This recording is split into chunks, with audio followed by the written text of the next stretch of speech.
Hi, welcome back to my channel. In the last video I talked about conviction, and I wanted to expound on that just a little bit.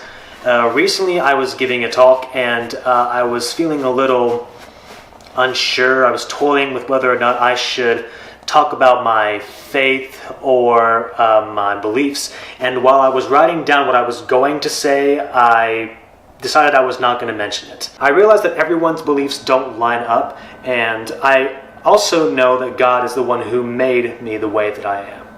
My imperfections were intended by God when He made me, and I choose to use them as my gifts. I wasn't speaking at a church, and I decided that some people might tune me out if I did mention God or my beliefs. So just a few days before the date of the speech, I was still wrestling with whether or not I should bring it up when conviction set in. I was reminded of Romans 1:16, for I am not ashamed of the gospel of Christ. So I decided that at the moment I was not going to be ashamed.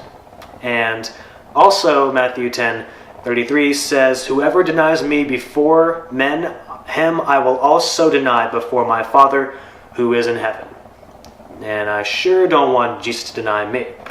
Now, I've not been called to preach, and after my speech, I was not going to be giving an altar call, so I decided to include a little Bible story, or history.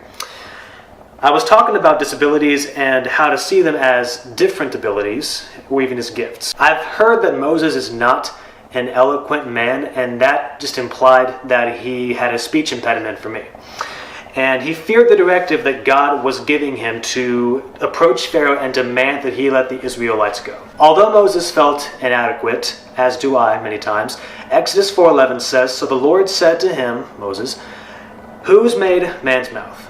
Or who makes the mute, the deaf, the seeing, or the blind? Have not I, the Lord?"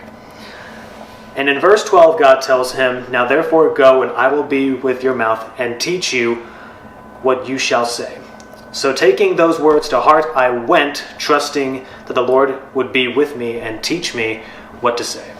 The burden of conviction was finally lifted, and I felt really good about what I was going to say. I felt equipped and prepared, and most importantly, I was not ashamed. I hope that you'll find inspiration in something that I've said, whether you have a particular strength or something you see as imperfect. And I hope that you will not ignore conviction. I hope that you will neither be ashamed or hesitate to share your gifts. Thank you all, and have a blessed day.